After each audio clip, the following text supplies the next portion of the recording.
Salut tout le monde, j'espère que vous allez bien. Aujourd'hui, je suis vraiment contente de vous retrouver pour faire cette vidéo parce qu'en fait, j'avais pas trop d'idées au début de vidéo comme les trois quarts du temps en fait. Et en fait, j'ai une de mes amies qui m'a demandé comment je faisais pour faire mon teint en cachant mes boutons en gros. Vous avez compris? Du coup, je trouvais ça trop bien comme idée parce que je me dis, on doit pas être les seules personnes au monde à avoir une calculatrice sur la gueule quoi. Du coup voilà. Je me suis dit que je voulais vraiment vous montrer comment je fais quand je veux vraiment avoir un teint avec mes boutons cachés. Là honnêtement, j'ai un gros bouton ici dégueu. Là, je sais pas si vous le verrez bien. Et en ce moment en vrai ça va, genre j'en ai pas mal d'ici. Mais ouais, en ce moment franchement j'ai une peau qui est pas trop dégueu, donc je suis genre hyper rouge, genre on le voit de ouf. Par contre je sais pas trop pourquoi, mais je suis rouge quoi. Mais voilà. Donc nous allons commencer, je vais vous donner mes petites astuces, mes petits conseils. Je suis pas make-up artiste, j'ai pas fait de formation, je suis pas une maquilleuse professionnelle, non pas du tout. Moi j'ai juste appris comme ça sur le tas et avec je sais pas, au fur et à mesure quoi, et aussi en regardant des vidéos comme tout le monde. Du coup je vais vous montrer ce que moi je fais. On s'en fout un peu de la marque des produits, etc. que j'utilise, c'est juste vraiment le type de produit qui est important, je pense. Or, il faut traiter les boutons. C'est-à-dire que si on veut juste les cacher, ça sert à rien entre guillemets. Enfin, faut aussi les traiter à côté, sinon c'est pas trop utile. Bref, c'était la petite parenthèse. Mais oui, sinon je disais, première étape pour moi, c'est vraiment une base. Alors, moi je préfère prendre une base siliconée. C'est pas bon pour les boutons, enfin, ça peut nous donner des boutons, etc. Mais c'est pour ça que, ah oui d'ailleurs c'est pas un maquillage que je conseille de faire tous les jours, on est bien d'accord sur ça. Mais du coup je disais, je conseille une base siliconée parce que le premier truc qu'il va falloir faire pour cacher un bouton, c'est agir sur le relief du bouton. Et pour moi les bases siliconées c'est lissant, les bases siliconées c'est lissant, donc ça va jouer sur ce relief plus ou moins. On pourra pas totalement cacher un bouton, évidemment c'est impossible je pense. En tout cas le relief je parle bien, on est bien d'accord. Mais voilà, du coup moi j'ai pris, là j'ai celle de Make Up For Ever. C'est une base lissante. Voilà, il y a du silicone dedans. C'est en fait celle-ci je l'aime bien, elle aussi très bien pour les pores. C'est pour ça que je vais mettre celle-ci aujourd'hui aussi. Mais voilà, elle est pleine de silicone, hein. Je pense que ça se voit, elle est compacte. Très compacte.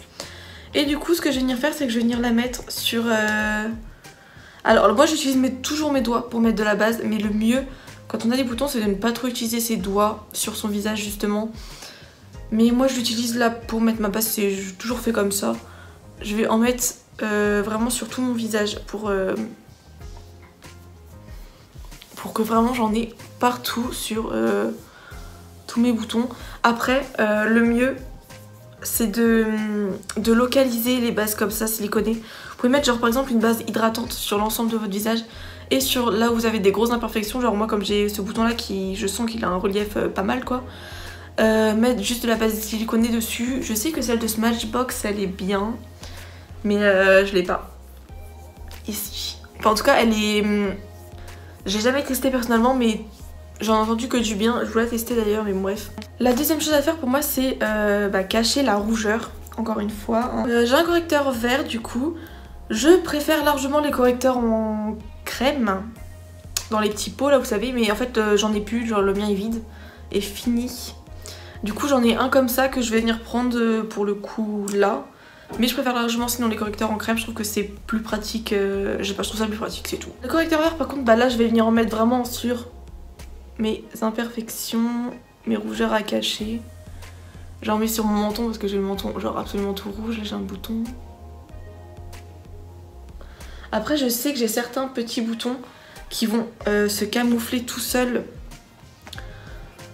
En fait avec juste du fond de teint. On ne cache pas, putain j'ai un bouton ici je l'avais pas vu. Tous les boutons ne se cachent pas de la même manière. Je pourrais pas trop vous en dire énormément sur le sujet mais j'avais vraiment beaucoup des boutons en fait. Mais par exemple on va pas les cacher, un bouton, cette tache verte au milieu de mes yeux c'est ridicule. On va pas cacher tous les boutons de la même manière. Moi je sais que j'ai beaucoup de micro-kystes. J'aime pas du tout ce correcteur d'ailleurs, vert là. Mais bon, on fait avec. Je sais que moi par exemple j'ai beaucoup de micro-kystes. Les micro-kystes c'est des petits boutons qui, vous savez, ceux qui sont... Enfin, ils sont là, on le voit. Mais c'est les boutons un peu... Je sais pas trop comment expliquer ça. Mais... Ouais... Mais moi j'ai beaucoup de ce genre de petits boutons. Je vous mettrai une petite photo parce que j'arrive pas à vous expliquer ce que c'est. Mais en gros moi j'ai beaucoup de ce genre de petits boutons là. Et après j'ai mes boutons d'acné, donc là qui se voient un petit peu plus. Voilà. Du coup comme je disais j'utilise un pinceau. C'est un pinceau, je sais pas trop pourquoi, moi j'aime bien l'utiliser pour l'anti-cerne correcteur. Et je vais juste estomper un petit peu le correcteur. Pour la troisième étape, ce qui est... c'est le fond de teint tout simplement. De toute façon on peut pas sortir comme ça, donc je pense qu'on est obligé de prendre un fond de teint si on veut camoufler ses boutons. Moi j'ai le fond de teint Wet n Wild. C'est le Photo Focus. Je l'ai testé il y a pas longtemps, la couleur est pas trop adaptée à moi, à ma carnation. Juste le sous-ton qui est pas trop adapté, c'est un sous-ton un petit peu trop rosé pour ma peau qui est un petit peu plus... voilà, je suis très rouge et très blanche. Mais j'ai une peau qui est neutre, enfin qui est vraiment neutre, genre elle est pas... Bon, enfin bref, je raconte ma vie encore. Par contre je déteste l'embout d'ailleurs de ce fond de teint, mais bon, c'est qu'un détail. Oui, donc du coup pour le fond de teint. Alors, moi j'aime venir mettre une couche normale de fond de teint. Évidemment j'ai pris un fond de teint qui a été couvrant, il est pas mal couvrant d'ailleurs le Photo Focus, c'est ça que je l'aime bien. Je vous conseille de prendre un fond de teint couvrant. Mais je vous conseille pas par contre de prendre... Enfin de mettre 15 couches de fond de teint sur votre visage. C'est vraiment pas la peine de se tartiner la tronche de fond de teint. Pour moi en fait, plus on va essayer de le cacher, plus ça va se voir. C'est-à-dire que mettre une couche ok, mais plus on va en mettre dessus et plus ça va se voir et plus ça va faire dégueulasse en fait sur la peau. Enfin moi c'est la vision que j'en ai. Après ça c'est vraiment ce que moi je pense. Je pense que tout le monde n'est pas de cet avis. Mais c'est mon avis. Vous avez compris? Parfait. Tout simplement parce que voilà, en fait plus on va en mettre et plus il va y avoir d'épaisseur. Et donc plus les imperfections vont se voir en fait. Et c'est vraiment pour ça que je pense qu'en mettre trop, c'est pas non plus très bon. Là je prends mon fond de teint et je vais venir, moi je le mets comme ça. C'est vraiment l'applicateur que j'aime pas du tout. Je trouve que c'est pas hygiénique. Et en plus je le fais, hein, mais écoutez, chacun ses problèmes. Ok, moi je viens de l'estomper, c'est mieux. Je viens l'estomper avec mon éponge en tapotant, ça va éviter de déplacer tout le travail de correcteur qu'on a fait en dessous.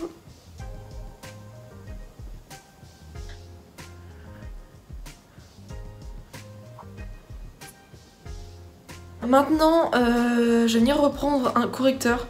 Moi j'ai celui de chez Tarte, il est couvrant, c'est pour ça que je l'aime bien aussi et que je prends celui-là pour cacher mes boutons, c'est quand même mieux. Moi j'ai la teinte fer, je crois, mais je suis pas sûre que c'est la teinte la plus claire.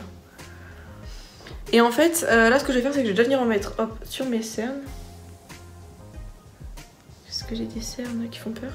Et en fait ce que je vais venir faire c'est que je vais venir en remettre si nécessaire sur mes boutons, genre lui il se voit encore. Lui il se voit un tout petit peu mais je vais en remettre un peu du coup. Et voilà, lui c'est exactement ce que je vous disais, lui on le voit encore malgré le correcteur vert. Après je vous ai dit, ce correcteur là moi je l'apprécie pas plus que ça. Je préfère largement les correcteurs crème, je trouve que ça couvre mieux. Mais du coup je viens en remettre et je sais pas si vous verrez bien à la caméra mais on voit encore le relief de ce bouton là et c'est exactement ce que je vous parlais tout à l'heure avec la base. Les reliefs en fait, je pense que c'est impossible à cacher, si c'est possible c'est pas de mon niveau. Mais les reliefs c'est vraiment le truc le plus chiant à cacher et plus on va mettre de couches plus ça va se voir j'ai l'impression. Et c'est pour ça que j'en mets pas trop et que je préfère faire par petites étapes comme ça. Là j'en ai remis un petit peu pour le cacher. Pour cacher surtout la couleur en fait parce qu'on le voyait un tout petit peu encore. Là c'est un peu mieux comme ça.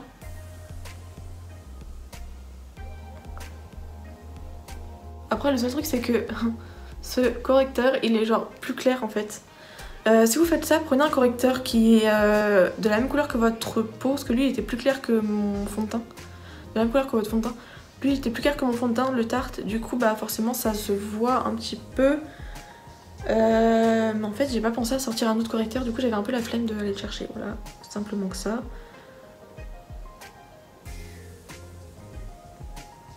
Ok, et donc forcément la dernière étape ça va être la poudre. Alors là j'ai deux choix possibles. ça dépend de mon humeur en vrai. J'ai le choix de la poudre translucide qui va venir donner un effet plus naturel en quelque sorte. Et quand vraiment je trouve que c'est la cata, je mets une poudre colorée. Là j'ai la Bourjois, la Silk Edition de Bourjois. Voilà, c'est une poudre colorée. Ça va venir donner une couvrance en plus.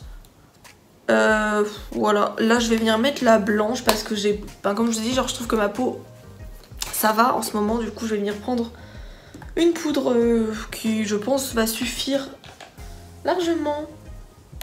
Je vais prendre un pinceau aussi, ça serait bien. Le seul souci, en fait j'aime beaucoup cette poudre de chez Kiko. Le seul souci, c'est la Invisible Touch d'ailleurs. Le seul souci c'est elle fait des reflets flashback, alors ça vraiment c'est pas cool quand on fait des photos.